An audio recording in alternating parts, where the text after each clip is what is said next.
काय झालंय कॅरी ऑनचा काय अपडेट आलेला आहे, अजून काहीच अपडेट आलेलं नाही। म्हणजे 4 तारखेला त्यांनी सांगितलं होतं की 4 तारखेला एक मीटिंग होईल आणि त्या मीटिंगमध्ये फायनली डिसिजन होईल कॅरी ऑनचा, बट ती मीटिंग सुद्धा झाली की नाही हे तुम्हाला अजून माहिती नाही। तर तुम्हाला पूर्ण माहिती मी सांगणार आहे, पण तुम्ही जर नवीन असाल तर आपल्या चॅनलला फटाफट सबस्क्राईब करून ठेवा।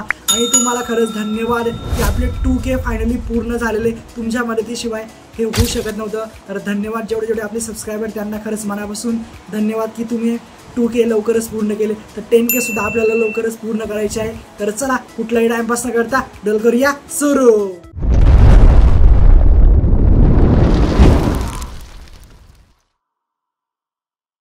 का अजून काहीच अपडेट आलेलं नाही, का डिसिजन घ्यायला एवढा वेळ लागतोय, साधा कॅरी ऑन द्यायचा आहे फक्त मुलांना, तरी एवढा वेळ का लागतो युनिव्हर्सिटीला। तर पूर्ण माहिती या व्हिडिओमध्ये तुम्हाला मी सांगणार आहे, तर हा व्हिडिओ शेवटपर्यंत नक्की बघा। तर आता भरपूर सारे मुलं ज्यांना कॅरी ऑन हवा आहे, डिप्लोमाची मुलं असतील, त्यानंतर फार्मसीचे काही मुलं आहे ते सुद्धा विचारतात की कॅरी ऑनचं काय आहे, आम्हाला कॅरी ऑन भेटेल का, OTO भेटेल का। तर भरपूर सारे मुलं असे आहे की जे विचारतात कॅरी ऑनचं काय नेमकं काय, तुम्हाला असं का वाटतं की कॅरी ऑन भेटणार नाही। काही मुलं असे आहे की ज्यांना असं वाटतं कॅरी ऑन भेटणार नाही।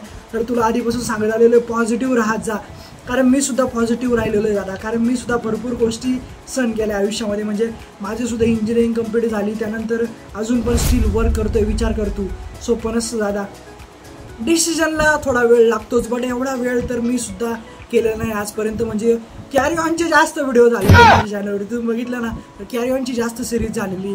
तर कॅरी ऑनचा काय अपडेट भेटलेला आहे नेमका, हा अपडेट आता तुम्हाला मी सांगतो। पहिली गोष्ट म्हणजे 4 तारखेला जी मीटिंग होणार होती ती मीटिंग झालीच नाही। ती मीटिंग म्हणजे पोस्टपोन झाली आहे, का झाली नाही आता तुम्ही विचार करत असाल। तर 4 तारखेला जी मीटिंग होती ती मीटिंग झालीच नाही। जे सर होते, जे कुलगुरू होते, त्यांना सध्या म्हणजे टाईमच नव्हता। ते बोलले की आपण एक्सटेंड करूया, त्यांचं कुठंतरी काम चालू होतं, त्यामुळे ती आता डेट परत वाढलेली आहे। म्हणजे किती अजून वाट किती बघायची, म्हणजे अजून 2-3 दिवस तुम्हाला वाट बघावं लागणार आहे मित्रांनो। तर हे लक्षात घ्या, भरपूर जणांना माहिती नव्हतं की कॅरी ऑनचं काय झालेलं आहे। तर 2-3 दिवस अजून तुम्हाला वाट बघावं लागणार आहे, आणि त्यानंतर मग कुठेतरी मीटिंग होईल, आणि मीटिंग झाल्यानंतर जो डिसिजन येईल तो डिसिजन तुम्हाला मी नक्कीच सांगणार आहे। पण त्याआधी तुम्ही जर नवीन असाल तर चॅनलला नक्की सबस्क्राईब करून ठेवा। आणि काय इतका वेळ लागतोय तुम्हाला एक सांगू, काय इतका वेळ लागतोय, कारण मुलं इतके झालेले, गर्दी इतकी झालेली की, कारण प्रत्येकजण त्यांचा विचार काय असतो की प्रत्येकजण जर इंजिनियर झाला तर आधीच एक तर जॉब कमी, इंडियामध्ये तुम्ही बघितलं असेल जॉबचं म्हणजे इतके हाल चालू आहे ना दादा भरपूर। त्यामुळे तुम्हाला माहितीच आहे, जर कॅरी ऑन जर दिला तर हे जे मुलं आहे हे सगळे पुढे जातील, म्हणजे पुढच्या क्लासमध्ये जातील। आणि आता DSYचे मुलं असतील त्यांचा सुद्धा डाऊट आहे की DSYला कॅरी ऑन आहे का। आणि आता फर्स्ट इयर 2024चे मुलं आहेत त्यांचा सुद्धा हा डाऊट आहे की 2024 पॅटर्नला सुद्धा कॅरी ऑन आहे का। तर हे 2 व्हिडिओ लवकरच येणार आहे, आणि हे व्हिडिओ तुमच्यासाठीच मी करत आहे, त्यामुळे सांगतोय चॅनलला सबस्क्राईब करून ठेवा।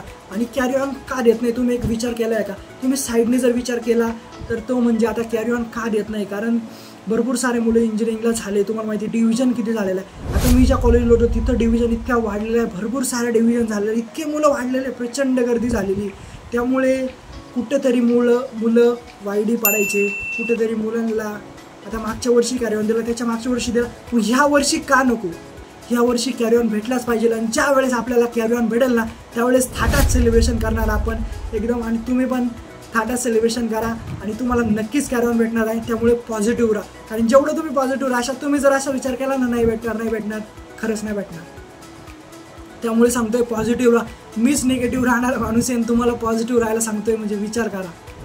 त्यामुळे सांगतोय पॉझिटिव्ह राहा, कॅरी ऑन नक्कीच भेटेल, आणि काय GR वगैरे येईल तो तुम्हाला मी रीड करून दाखवणारच आहे। त्यामुळे चॅनलला नक्की सबस्क्राईब करून ठेवा, आणि पुढचा काय लिगली अपडेट होतोय तो तुम्हाला मी सांगण्याचा प्रयत्न नक्की करतो। त्यामुळे कधी निराश नाही राहायचं, कॅरी ऑन भेटणारच आहे आपल्याला, टेन्शन घेऊ नका, कॅरी ऑन भेटणार आहे, आणि आपण कॅरी ऑन नक्की घ्यायचा, कारण तो आपला हक्क आहे। कारण भरपूर सारे मुलं आहे की YD पडल्यानंतर तुम्हाला माहिती आहे YD पडल्यावर खूप हाल होतात दादा। 1 वर्ष घरी काय करशील तू, 1 वर्ष तुला कुठेतरी कोर्स करावा लागणार आहे, नाही तर मग, कारण कोर्स जर केला त्यावेळेसच तुझे बॅक मागचे राहिलेले ते क्लिअर करू शकतो। म्हणजे भरपूर सारे तुला म्हणजे टेन्शन तर भरपूर साऱ्या मुलांना येतं रे, टेन्शन भरपूर सारे मुलं टेन्शनमध्ये आहे आज। कारण काही मुलं असे असतात की जे म्हणजे सहन नाही करू शकत, सहनशक्ती कमी असते म्हणजे त्यांना म्हणजे छोट्या छोट्या गोष्टीपासून दुःख होतं. तर त्यामुळे सांगतोय एकाचं एक बॅक राहिलं तरी त्यांना असं टेन्शन येऊन जातं. त्यांना माहिती नसतं ना इंजिनिअरिंगमधला क्रायटेरिया असा आहे. तर बरोबर सारा इंजिनिअरिंगमधला क्रायटेरिया आहे. तर मी तुमच्यासाठी व्हिडिओ बनवत असतो, डेली तुमच्यासाठी काही ना काही माहिती घेऊन येत असतो. तर त्यामुळे आपल्या चॅनलला नक्की सबस्क्राईब करून ठेवा. तर चला पुढचा काही जो अपडेट येईल तो तुम्हाला मी सांगायचा प्रयत्न करतो. आणि टाइम टेबल आलेलंच आहे इन्समचं. जे पण मुलं इन्सम बॅक आहे त्यांनी इन्सम नक्की द्या आणि क्लिअर करा. बेस्ट ऑफ लक तुम्हाला होऊ शकतो आपल्या ग्रुप चॅनलकडून. तर चला भेटून नेक्स्ट व्हिडिओमध्ये. काय मस्त राहा.